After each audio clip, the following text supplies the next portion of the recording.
श्रीमद् भगवद गीता प्रवचन भाग 23वां। ओम त्र्यंबकं यजामहे सुगंधिं पुष्टिवर्धनम् उर्वारुकमिव बन्धनान् मृत्योर्मुक्षीयमामृतात्। चिन्मयं व्यापि यत्सर्वं त्रैलोक्यं सचराचरं तत्पदं दर्शितं येन तस्मै श्रीगुरवे नमः। वसुदेवसुतं देवं कंसचानूरमर्दनं देवकी परमानंदं कृष्णं वंदे जगद्गुरुं।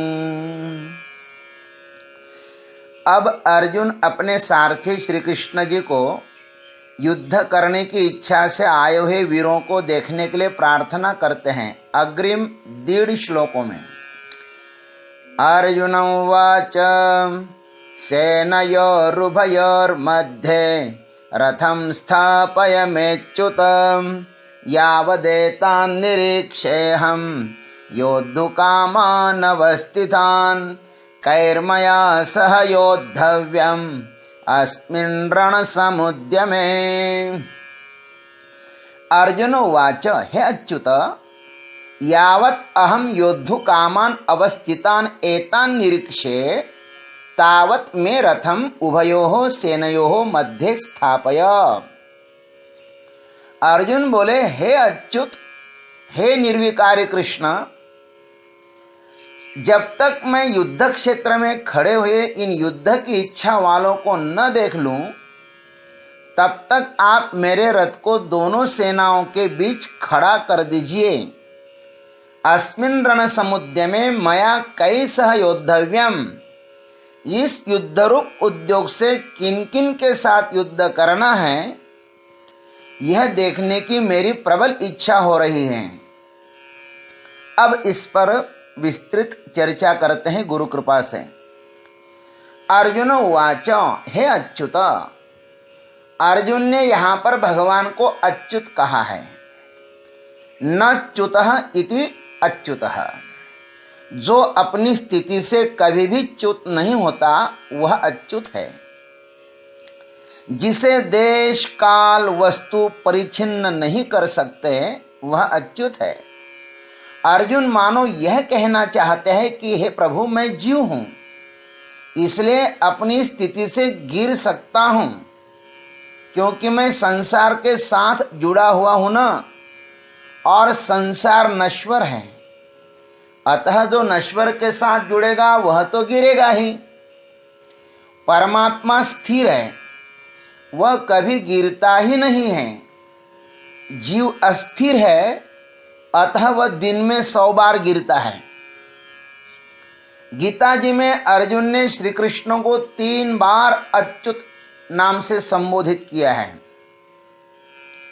विष्णु सहस्त्र नाम में भी अच्युत शब्द 3 बार ही आया है। वहां पर उसका अपना अर्थ है। कोई भी बात यदि 3 बार कही जाए तो समझना चाहिए कि उसका बड़ा ही महत्व है। तुकाराम महाराज ने कहा सत्य तू सत्य तू सत्य तू विठ्ठला।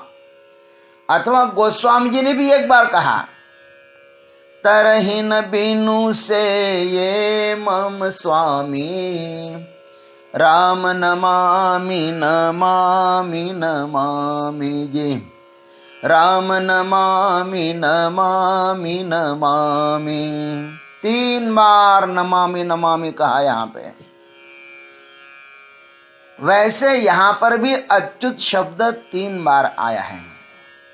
गीता जी के प्रारंभ में यहीं पर सेनयोरुभयोर मध्ये रथम स्थापय में अच्युत, इसका अर्थ है कि हे अच्युत, मैं भले ही अपने क्षत्रिय स्वभाव से गिर जाऊं किंतु आप मुझे गिरने न देना, आप बचाना।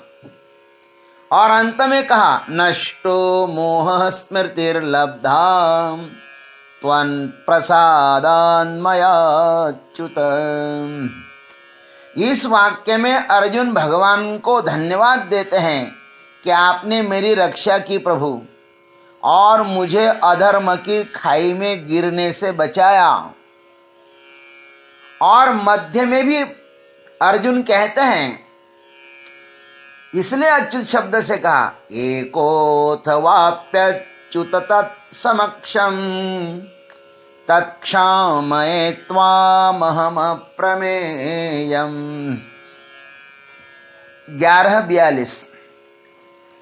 विश्वरूप देखने के बाद जब भगवान की महिमा को पहचाना अर्जुन ने, तब पश्चाताप के सागर में वह डूब गए और भगवान से कहते कि हे अच्युत, आप मुझे क्षमा करें, क्योंकि अनजाने में मैंने आपको हंसी में, मजाक में, अकेले में अथवा सखाओं के सामने भी बहुत बार अपमानित किया है। भगवान को और संत को एक बार पहचान लेने पर सिर्फ एक ही बात शेष रहती है, और सो है केवल पश्चाताप, सिर्फ पश्चाताप। अतः अर्जुन के 3 बार अच्युत नामक संबोधनों में यह बहुत बड़ा रहस्य छिपा हुआ है। जो किसी भी परिस्थिति में च्युत नहीं हो सकता है वह अच्युत है। अनादि अनंत काल से आत्मा जैसा है वैसा ही है। जीव गिर जाता है, देव नहीं, क्योंकि जीव अज्ञानी है और परमात्मा ज्ञान स्वरूप है। जो अच्युत की शरण में जाएगा वह अच्युत ही बनेगा। अतः अंत में अर्जुन अच्युत ही बन गया। उसने कहा, अब मैं स्थिर हो गया हूं, स्थितोस्मि गत संदेह करिष्ये वचनम तव। अतः हर साधक को अच्युत की ही शरण में जाना चाहिए। अब कहते हैं, तावत में रथम उभयोः सेनयोः मध्ये स्थापय।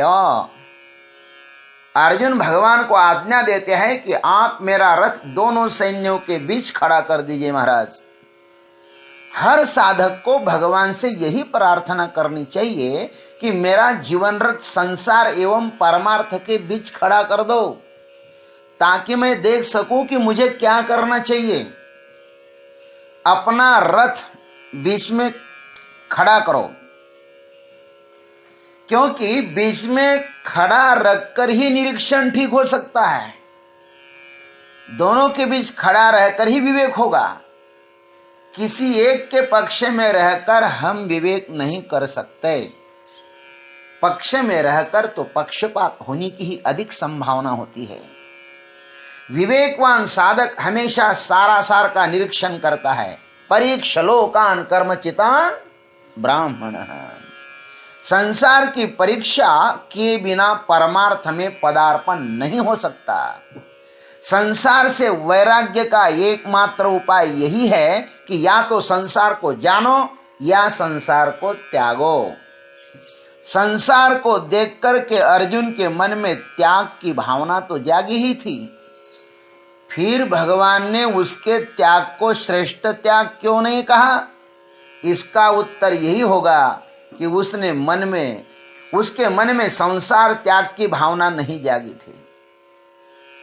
सिर्फ त्याग जागने से कोई मतलब नहीं है, अपितु स्वजन त्याग की ही भावना जागी थी, और वह भी आगे आने वाले अदृष्ट अनिष्ट भय के कारण। अर्जुन के त्याग का प्रेरक आनंद नहीं था, अपितु अदृष्ट भय ही था। और इस प्रकार का त्याग निंदनीय ही कहा जाता है। अर्जुन त्याग मार्ग का अधिकारी नहीं था, ज्ञान मार्ग का अधिकारी था। इसलिए भगवान ने उसे ज्ञान देकर जगाया। गीता अर्जुन जैसे साधक को जगाने के लिए ही है। यह दिव्य गीत सुनकर के अनादि अनंत काल से इस माया रूपी निद्रा में सोया हुआ जीव जाग सकता है। अतः जीव को चाहिए कि वह भगवान से ही प्रार्थना करे कि हे प्रभु, आप यह मेरा जीवन रथ वहीं पर खड़ा करो जहां पर मैं जाग जाऊं। अर्जुन ने ठीक ही कहा कि द्वंद्वों के बीच मेरा रथ खड़ा करो। द्वंद्व में जो ठीक चुनाव कर लेता है वह जाग जाता है। महाराज, यावत अहम योद्धु कामान अवस्थितान एतान निरीक्षे। अर्जुन कहते कि जब तक मैं युद्ध क्षेत्र में खड़े हुए इन युद्ध की इच्छा वालों को देख न लूं। अर्जुन का यह निर्णय बहुत ही सुंदर एवं तात्विक है। ऐसा ही होना चाहिए। यह अर्जुन स्वस्थ अंतःकरण का परिचायक है। यह युद्ध मौत का ही कुआं है। इस युद्ध में मौत का तांडव नृत्य ही होने वाला है। यह युद्ध जीवन की इतिश्री है। अतः मरने या मिटाने वाला कदम उठाने से पहले सदसत विचार करना अनिवार्य ही है। अर्जुन का कहना है कि वे लोग युद्ध की इच्छा से आए हैं, वे युद्ध पिपासु हैं। किंतु हे प्रभु, हम युद्ध पिपासु नहीं हैं। हमें तो उनके प्रश्नों का उत्तर देने के लिए यहां पर आना पड़ा है। हमारे लिए यह बहुत बड़ी परीक्षा की घड़ी है, ऐसा मुझे प्रतीत हो रहा है। वे विचारहीन हैं। वे युद्ध से पहले युद्ध के परिणाम का विचार ही नहीं करते। किंतु मंद से मंद व्यक्ति भी कर्म के परिणाम को देखे बिना कर्म में प्रवृत्त नहीं होता। हम तो फिर भी विवेकी है प्रभु। विचारहीन लोग ही युद्ध जैसे भयानक कर्म में प्रवृत्त होते हैं। उनकी विवेक बुद्धि काम, क्रोध, लोभ, अहंकार आदि विकारों से ढकी हुई होती है। अतः वे युद्ध में आनंद के साथ प्रवृत्त होते रहते हैं। दुर्योधनादि दुष्ट लोग तो सबके साथ ही युद्ध करने के लिए तैयार ही रहते हैं। वे अवसर ही ढूंढते रहते हैं। उनके लिए युद्ध मुख्य है, शत्रु नहीं। क्योंकि उनके धन एवं पद का अहंकार उन्हें स्थिर नहीं बैठने देता। यह मनुष्य जीवन ही तो युद्ध भूमि है। मनुष्य जीवन में हर क्षण आई हुई हर परिस्थिति में युद्ध जैसी ही तो स्थिति होती है। वह हमसे चुनाव की अपेक्षा रखती है। उनमें से क्या चुनना यह हमारी बुद्धि पर आश्रित है। जिसकी बुद्धि का सारथी श्री कृष्ण है, उसका जीवन ही द्वंद्व रहित है। और जिसके बुद्धि का सारथी काम, क्रोध, लोभ, अहंकार आदि विकार है, उसका जीवन द्वंद्वग्रस्त है और निरर्थक है। अति काम, अति क्रोधादि विकार मनुष्यों को अंधा ही बना देते हैं। अतः ऐसे विकारग्रस्त विनष्ट प्रज्ञा वालों के अंधों के साथ युद्ध करना उचित भी है या नहीं, हे प्रभु, यह हमें देखना जरूरी है। इसलिए दोनों सेनाओं के बीच हमारा रथ खड़ा कर दो। अस्मिन् रण समुद्र में मया कैसा योद्धव्यम। इसलिए इस युद्ध संग्राम में मुझे किन किन के साथ युद्ध करना योग्य है, यह देखना है। युद्ध के लिए अपना प्रतिद्वंदी चुनना जरूरी है। इस जीवन में असद विचारों के साथ लड़ना है, सद विचारों के साथ नहीं।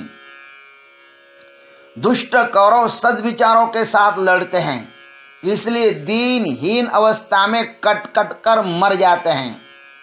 संसार में बहुत से लोग होते हैं, वे पारमार्थिक विचारों को नहीं मानते और उनका मूर्खतावश त्याग कर देते हैं। ध्यान रखना, जीवन में एक बार सच्चे साधु का त्याग करोगे ना, तो नकली असाधु का आगमन हो ही जाएगा। मां सीता जी से तो सीखना ही चाहिए। इतना तो सीखो मां सीता जी से। सीता जी ने सच्चे साधु लक्ष्मण जी को त्याग दिया महाराज। जिस लक्ष्मण ने उनकी सेवा के लिए 14 वर्ष के लिए सब कुछ छोड़ दिया, अपनी पत्नी छोड़ी, माता छोड़ी, पिता छोड़े, भाई छोड़े, राज वैभव छोड़ा और 14 साल तक मैं सोऊंगा ही नहीं, यह भी संकल्प लिया।